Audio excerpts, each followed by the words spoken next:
ఆహారంతో ఆరోగ్యంలో దొండకాయ ఉల్లికారంతో పొడికూర చేసుకోబోతున్నాము. ఇది చాలా ఆరోగ్యానికి మంచిది, చాలా రుచిగా ఉంటుంది. అన్నిట్లోనూ తినదగ్గ ఈజీ ఫ్రై అన్నమాట. చాలా బాగుంటుంది. ఒకసారి ట్రై చేసి చూద్దాం. నేను చాలాసార్లు చేశాను, మీకోసం ఇప్పుడు చూపిస్తున్నాను. ఇలా రోట్లో వేసుకొని ఒక్కొక్కటి కచ్చా పచ్చగా దంచాలన్నమాట. పలుకులుగా. ఇది బాగా టేస్టీగా ఉంటుంది, తొందరగా ఫ్రై అయిపోద్ది. ఉల్లిపాయలను కూడా పొడుగ్గా సన్నగా నిలువుగా కట్ చేసుకొని మిక్సీ జార్లో వేసుకొని అది కూడా కొంచెం పలుకులుగా పట్టుకోవాలన్నమాట. ఇది హాఫ్ ఫ్రై అయిపోయిన తర్వాత అది వేద్దాం. ఇలానే దంచుకోవాలి, లేదంటే మిక్సీలో కూడా నిలువుగా కట్ చేసుకొని ఒక తిప్పితే చాలు, పలుగ్గా వస్తుందన్నమాట.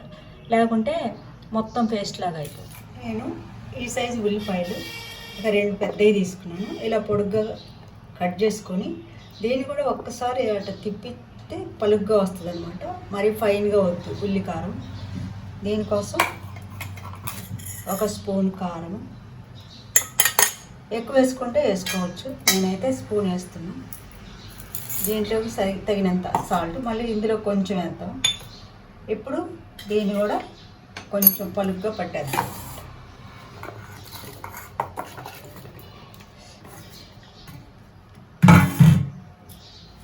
ఈ విధంగా పట్టుకోవాలి.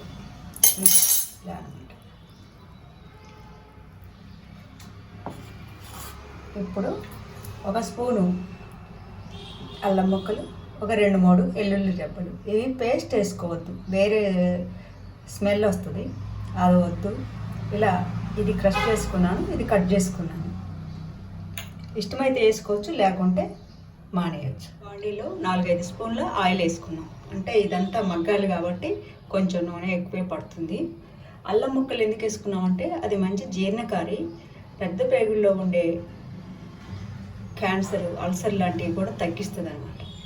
అందుకోసం మనకు అల్లం వాడుకోవచ్చు. అల్లం వల్ల మనకు ఉపయోగాలు మంచివే. నూనె కాగింది, పోపు వేసుకున్నాం. కొంచెం ఆవాలు, మినపప్పు, శనగపప్పు, జీలకర్ర. అది వేగిన తర్వాత అల్లం వెల్లుల్లి వేసుకున్నాం. లాస్ట్న ఎప్పట్లాగే కరివేపాకు వేద్దాం. ఇప్పుడు అల్లం వెల్లుల్లి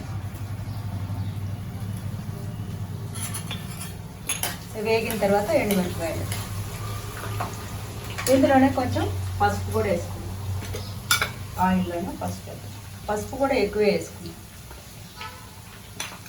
ఇది కూడా మనకు ఈ పసుపు అల్లము మనకు ఆరోగ్యానికి చాలా మంచిది. పేగుల్లో అల్సర్ని తగ్గిస్తుంది. చిన్న పుళ్ళు లాంటి శరీరం మీద పడ్డా తగ్గటానికి యాంటీబయాటిక్లా పనిచేస్తాను. ఈ పసుపు అన్నిట్లో ఎల్లవేళలా వాడుకునే మంచి ఔషధం. ఇప్పుడు ఇవన్నీ ఏగిపోయినాయి. ఇప్పుడు మనం ఈ కచ్చా పచ్చగా దంచుకున్న ఇది వేసేస్తాం.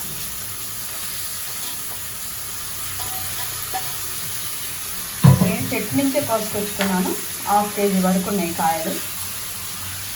ఒక 150 గ్రామ్స్ వరకు ఉల్లిపాయ వేసుకున్నాను.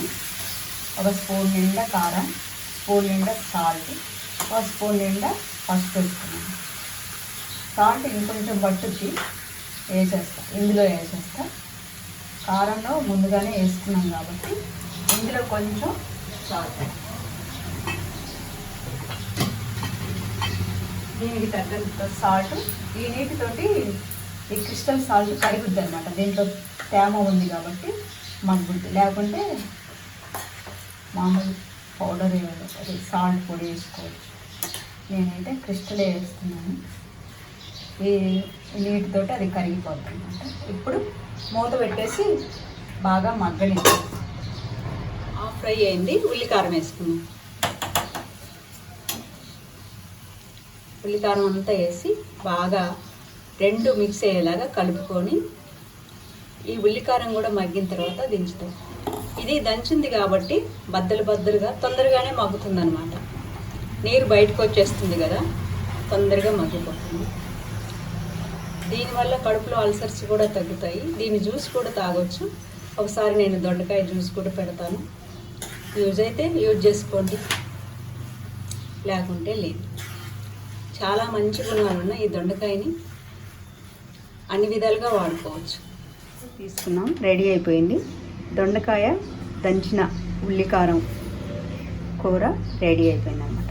ఇది రైస్లోకి, చపాతీలోకి, పులిహోరలో కూడా చాలా బాగుంటుంది. నేను చాలాసార్లు తిని చూశాను. మీరు కూడా ట్రై చేసి చూడండి, చాలా బాగుంటుంది అన్నమాట. దీని బెనిఫిట్స్ కావాలంటే మన ఈ వీడియోలో ఇంతకుముందు పెట్టాను, రిఫర్ చేసుకోండి. Thanks for watching our channel.